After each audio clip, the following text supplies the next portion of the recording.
ये कहानी है उत्तराखंड में बसे मंदिर लाखा मंडल की। एक ऐसी जगह जहां लोग कहते हैं कि मौत को भी धोखा दिया जा सकता है। इस मंदिर में एक मायरेकल स्टोन है जिसके सामने अगर कोई डेड बॉडी रखी जाए तो वो कुछ सेकंड्स के लिए जिंदा जैसी लगती है। कोई कहता है ये एंशिएंट साइंस है, कोई कहता है शिव जी का चमत्कार। पर सबसे बड़ा सवाल ये है, अगर ये सिर्फ कहानी है तो यहाँ आने के बाद इतने लोग बदले हुए क्यों लौटते हैं? आज हम खुद एक्सप्लोर करने आए हैं कि लाखा मंडल सिर्फ एक मंदिर है या भारत की सबसे पुरानी हिस्ट्री का एविडेंस।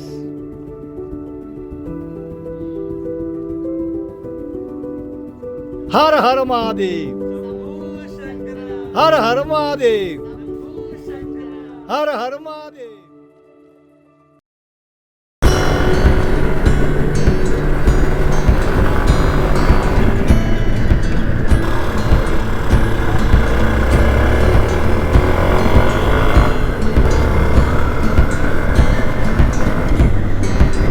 भाई साहब, इस लड़की ने स्कूटी भगा रखी है भयंकरी भाई। नीचे पानी पड़ा है, पाला पड़ा है, उससे मतलब ही नहीं कुछ, बस पेल रखी है।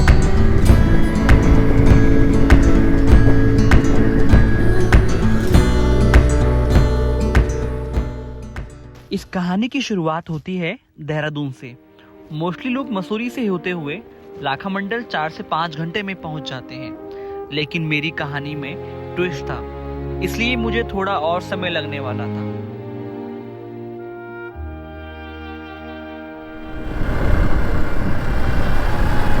तो अभी मैं सुहा होली पहुंच चुका हूँ एंड सामने थोड़ी पेट पूजा कर लेते हैं।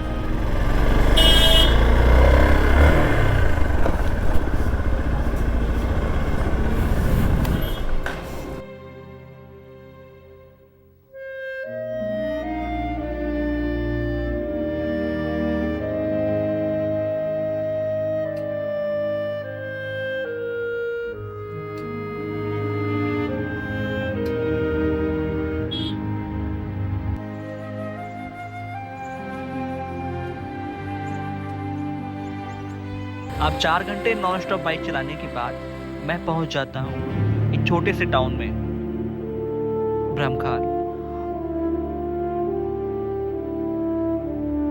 और अब इंतजार करता हूं सुबह का।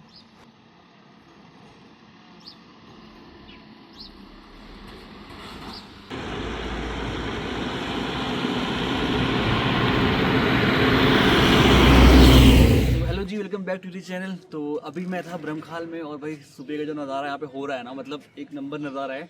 तो हम उठ चुके थे वैसे तो सुबह 6 बजे और सर अपना फ्रेश होने के बाद अभी यहाँ से निकल रहे हैं लाखा मंडल के लिए। तो यहाँ से अप्रॉक्स अभी 65 किलोमीटर है और साथ में मेरे भी कौन है? मैं छोटी सी लड़की जिसने मुझे बहुत मिस किया जिसने मुझे बहुत मिस किया। तो मैं लेने आया हूँ, तो मैं साथ लेके जाऊँगा लाखा मंडल ना। तो मजाक कर रहा हूँ भाई। तो मैं यहाँ पे स्पेशली इसलिए आया था कि मतलब फैमिली लोग मतलब यहीं इधर ही थे, अंजलि इधर ही अपनी माइके आ रखी थी पिछले 1-1.5 महीने से। 1-1.5 नहीं, अभी 1 महीना भी नहीं हुआ भाई मुझे। तो अभी हम लोग साथ में जाएंगे यहाँ से। तो मैं इसलिए यहाँ पे आया था ब्रह्मखाल। तो ब्रह्मखाल से कम 65 किलोमीटर के आसपास है एंड मेरे ख्याल से मैंने चेक किया था तो 2.5 घंटे दिखा रहा है। तो फिलहाल अभी निकलते हैं यहाँ से आगे एंड दिखाते हैं रास्ते के नज़ारे कैसे हैं भाई। चले बाय बाय। चले चलो चलो।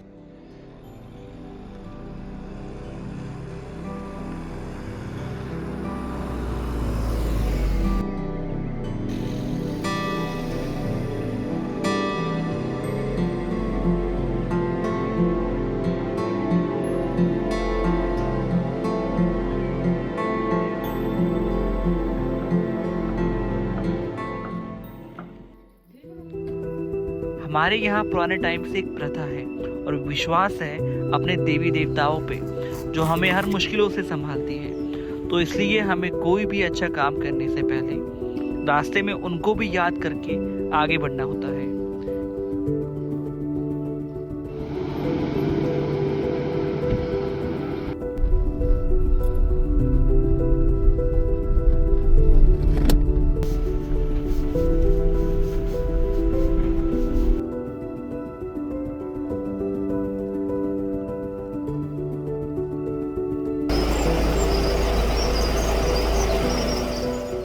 और अब हम फाइनली लाखा मंडल पहुंच ही गए।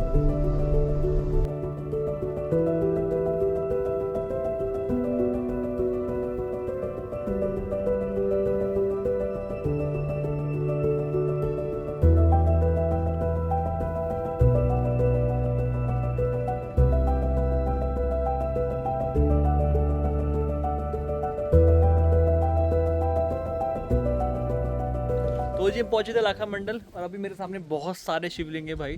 तो अभी सुनने में आया ना, तो जितने भी यहाँ पे शिवलिंग है कम से कम 1.25 लाख शिवलिंग की यहाँ पे स्थापना कर रखी है। एंड सारे जो यहाँ पे पत्थर जो जैसे बोलते हैं ना शिवलिंग, तो यहीं से निकले हुए हैं। एंड लाखा मंडल किस नाम से कहा जाता है आपको बताता हूँ। मतलब लाख शिवलिंग मतलब लाख, लाखा मतलब लाख और मंडल मतलब शिवलिंग, तो इसके अकॉर्डिंग इसका नाम पड़ा है लाखा मंडल। तो भाई ये देखो उस टाइम का आर्किटेक्ट देखो कैसा था, मतलब उस टाइम कैसे कैसे मतलब पत्थर बनाए हुए हैं। ये देखो शिवलिंग है ये भी। एंड पता नहीं इसे ऐसी शेप देने के लिए उस टाइम पता नहीं क्या करा होगा भाई। देख रहे हो मतलब कैसे कैसे शेप में है ये। भाई साहब कितना पुराना पत्थर होगा ना ये। कृष्ण भगवान का चक्कर। ये वाला ये वाला तो है, ये वाला तो छतरी के ऊपर है। अच्छा हाँ ये वाला तो ऐसे हिलाता है उंगली से। हाँ। ये उंगली हिलाने वाला है। ये हाँ। छतरी का है शायद। यहाँ एंटर होते ही फील आता है कि यह जगह कितनी एंशिएंट है। लाखा मंडल का मंदिर 1000 साल पुराना माना जाता है। कटियारी डायनेस्टी का आर्किटेक्चर हिमालयन स्टाइल का है। स्टोन कार्विंग और स्कल्पचर के साथ यहाँ लोग आज भी शक्ति और हीलिंग के लिए आते हैं।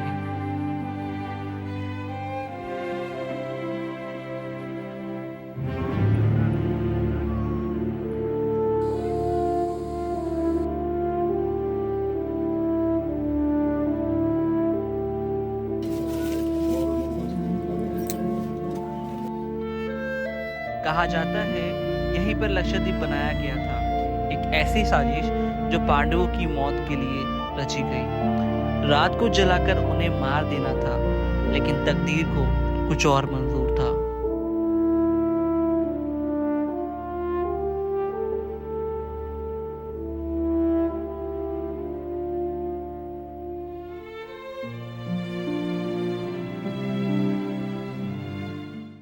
लाखा मंडल जो है द्वापर में पांडवों ने क्या है कि जब यहाँ से जब एक बार चले गए ना, शुरू में भी बताएंगे भी आपको, जो महल बना था तो ये बाद में जब लास्ट में जब आए तो जो उनके लिए जलाने के लिए बनाया गया था ना, उसके ऊपर ही उन्होंने मंदिर का निर्माण किया, मतलब पांडवों ने। इनमें उसका ये लक्ष्य था कि जैसे 100 लाख शिवलिंग की स्थापना करना, 33 कोटि देवी देवता, और जिस युग में जिस कलर का शिवलिंग था मतलब उस कलर के शिवलिंग की स्थापना भी करना, मतलब ये उनका अपना लक्ष्य था। तो उन्होंने यहाँ पे क्या है कि जैसे 100 लाख शिवलिंग, 33 कोटि देवी, सारे जितने भी देवी देवता हैं इन्हें सब अंदर विराजमान है हर यहाँ पे पूरे 300 मीटर के दायरे में। इन्हीं ब्रह्मा तक को स्थान दिया गया है, जबकि मात्र पुष्कर में है ब्रह्मा जी ना, लेकिन यहाँ भी उनको स्थान दिया गया है। और फिर जो है मतलब उसके बाद क्या है कि जैसे 4 युग शिवलिंग, त्रेतायुग, द्वापर, सतयुग और कलयुग। तो जैसे रामेश्वर में जो है राम जी ने जब लंका जाते समय जो लाल रंग के शिवलिंग का स्थापना की थी ना, तो एकमात्र जो शिवलिंग देख रहे हैं आप, जो स्थापित है लाल रंग का, ये है त्रेतायुग का, इन्हें द्वापर में स्थापित किया गया। ठीक, भगवान कृष्ण के समय हरा भरा रहता तो ग्रीन कलर का देख रहे हैं आप बीच में, यही एक ही मात्र शिवलिंग है ये इस कलर का। तो ये द्वापर का हो गया, यानी त्रेता, द्वापर और स्वयंभू है भगवान शंकर जी अंदर, जहाँ भी दर्शन किए ना आपने, वो सतयुग और कलयुग को है, जहाँ भी हम जाएंगे, जहाँ आप लोग जलाभिषेक करेंगे ना, तो वो काले रंग का है। कहते हैं मृत्यु लोक के महाकाल स्वर्गलिंगम नमस्ते। तो उनकी विशेषता ये है कि वो 1972 में हमारे यहाँ सपने में आए थे। वैसे पता नहीं था उस शिवलिंग का, जैसे माता का मंदिर है ना, उसकी पूजा करते थे गाँव वाले सभी, लेकिन शिवलिंग जो है वो जब समय निकलने का आया तो सपने में आए। तो उनकी विशेषता ये है कि उन पर जैसे जल चढ़ाएंगे ना, वैसे अपना पूरा फेस दिखता है शिवलिंग के अंदर। तभी उनका नाम रखा अद्भुत चिंता हरण महादेव, यानी 8 दलों पर निर्मित है। कहते हैं ना 8 सिद्धि 9 निधि के दाता, भी दिखाएंगे आपको। तो 8 कोने हैं, 8 कोनों पे भगवान विराजमान है। ठीक है जी। तो जो ये मंदिर है सर, ये मंदिर जो है ये गाय माता ने सर्वप्रथम इसकी खोज की है। नदी पार गाँव एक राजपूत लोगों का, तो वहाँ उनके गौशाला है, तो वहाँ से गाय आती थी। तब उन लोगों ने मंदिर खोज की, तब वो हमारे मतलब जो है पूर्वज जो है कहाँ से लाए, पौड़ी में सुमाड़ी गांव पड़ता है, सुना आप लोगों ने? पौड़ी में सुमाड़ी है, सुमाड़ी के आए हुए हमारे पूर्वज है। तो इसमें क्या है कि मेन मंदिर ये पीछे वाला भाग है, ये थोड़ा इधर को घूम जाना आप लोग। ये जो देख रहे हैं ना पहले अलग से दिख रहा नहीं, ये बनने की शैली ऐसे कि चाहे आपका कहीं भी मंदिर हो, केदारनाथ, बद्रीनाथ, तुंगनाथ, यानी सब नागर शैली में बने हैं। तो यहाँ विशेषता क्या है कि इस पे जो है गाय का खूर का निशान है, और मंदिर में कहीं नहीं है। ये गाय का खुर होता है ना पंजा, उसके कहीं भी आप नजर डालेंगे तो ये खुर के निशान दिख रहे हैं आपको। ये इतना महत्व गाय को देते थे कि उन्होंने किसी भी चीज का नहीं डाला, मतलब गाय के खुर से ही मंदिर को पवित्र किया है। तो इसका विशेष महत्व क्या है कि एक तो इसका मेला लगता है 15 अप्रैल को, बहुत बड़ा विशाल मेला। और एक यहाँ का क्या है कि जैसे शिवरात्रि होती है ना फरवरी वाली, तो जैसे व्रत होता है तो व्रत के दूसरे दिन अमावस रात होती है, उस दिन वरदान मांगने, जैसे संतान होती किसी की, उस दिन एक रात के तपस्या महिलाओं को, और उस दिन उनको आशीर्वाद मिल जाता है। यहाँ का बहुत बड़ा विशेष महत्व है शिवरात्रि की, अमावस मात्र फरवरी वाली। अब जैसे सामने जो मंदिर है सर, इसका द्वार है पूर्व दिशा को, ठीक है ना, अभी भी मैं आपको बता रहा था। और एकमात्र मंदिर है जिसका हर सिस्टम देख रहे हैं आप, पश्चिम दिशा को ही है। जो शिवलिंग पे जो ब्रह्म सूत्र होता है ना, जो रेख देख रहे हैं आप, ये जो शिवलिंग का रूप दिया गया है, तो ब्रह्म सूत्र का इसका भी डायरेक्शन पूर्व दिशा को होता है हमेशा भी, मात्र उसका भी पश्चिम दिशा को इस मंदिर का, ठीक है ना। तो ये सामने 5 भाई, जैसे 4 खूंट है ना, ये भीम, अर्जुन, नकुल, सहदेव, बीच में कौन है? धर्मराज, युधिष्ठिर महाराज जो बड़े भाई हैं, और ये उनके द्वारपाल हैं। इनका अलग अलग नाम है, जैसे जय और विजय। इस कलयुग में क्या नाम है? देव और दानव। तो इनकी पहचान भी अलग अलग, इनका खोपड़ी निशान भी बना हुआ है, मुकुट भी वैसा ही है, माला भी दानव जैसी है। इनका जैसे हीरे मोती जैसा बना हुआ ना मुकुट। तो औरंगजेब ने क्या किया, जैसे नंदी देखा आपने तोड़े हुए, तो उन्होंने इसको ज्यादा नुकसान नहीं पहुंचाया, क्यों कि खुद भी दानव था, और जो देव रूप में था उसका हाथ भी कटा हुआ है, पाँव भी काट लगे। ये जैसे नीचे गिरा हुआ था, मतलब ना ये लोहे पे खड़ा करा हुआ है यहाँ पे ना, ये इस तरीके से, ठीक। अब इसका जो द्वार पश्चिम दिशा को देने का कारण ये है कि ये जगह बनाई उन्होंने मंडलेश्वर महादेव के नाम से। एक बार मरने के बाद मृत व्यक्ति को यहाँ लाना अनिवार्य है, मतलब ना यहाँ लाना ही लाना है उसको इस जगह पे। तो सत जमाने में बोलते हैं कि एक बार जो दोबारा प्राण आते थे, बल्कि क्योंकि जैसे कभी किसी के मुंह से भगवान का नाम नहीं आया तो उनको यहाँ मौका दिया जाता था। मतलब माँ यमुना बहरी जो हमारी परम वाचनी है, तो आज भी परंपरा वही सिस्टम चल रहा है, मतलब ये जगह, ठीक। और जो सुरंग है उसका जो मेन गेट वो ये है, ये पहले खुला था, बाद में इसको लॉक कर दिया यहाँ सरकार ने। नीचे खुला है रोड पे, यहाँ से बंद है, इसको खोलेंगे तो इसके अंदर पूरा रास्ता है, मतलब जाने का ना, नीचे जाने का ना ये। और जब आए दोबारा तो यही परिसर है वो पूरा, इसी के ऊपर ही उन्होंने मंदिर जो कम से कम 300 मीटर का हमारा इसका एरिया है कि कहीं भी खोदेंगे तो मूर्ति इस तरह निकलती जैसे निकली नहीं है। ये 2007 की खुदाई का है, ये सरकार ने जब खोदा है तो ये ऐसी सेम निकला है जमीन के अंदर से। और जो हमारी आसपास में जो निकलती है इसके अंदर रखी थी मूर्ति है ना, तो अब लगा रहे हैं, वहाँ म्यूजियम बन गया ना सामने।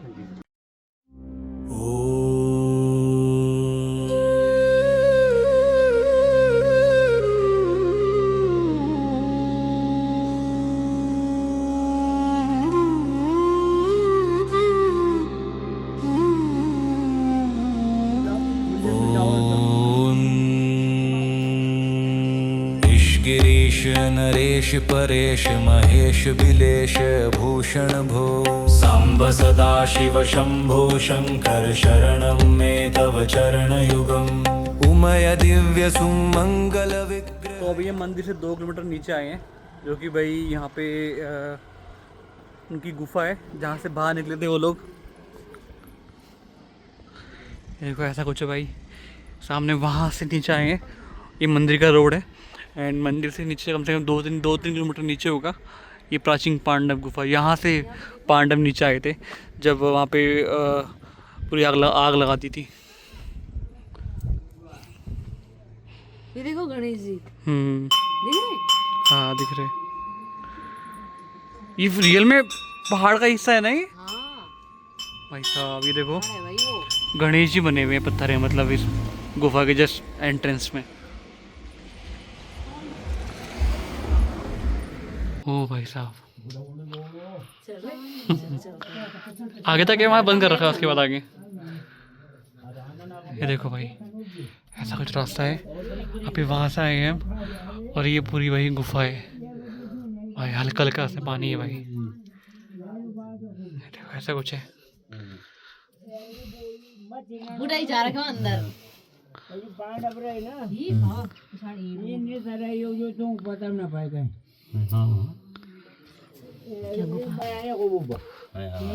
बोले मारदार कर हाँ पूरी गुफा होगी आगे तक ना, हाँ पूरी ऐसी जहाँ तक जाओगे। आगे बंद नहीं कर रखी है? देर में चले को वो बंद कर रखी है आगे? मैंने बंद किया रे अब वाली खोला बात वो पतली पतली आगे पतली पतली हो जाएगी ना ये? बिल्कुल वो बुला दे यार जौन टाउन जरूर बुला दे जो है आओगा डांट हो रही है आज तक फंसे रहो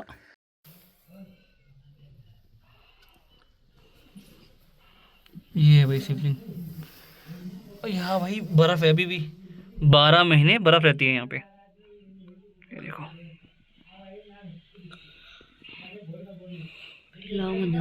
ओ भाई साहब।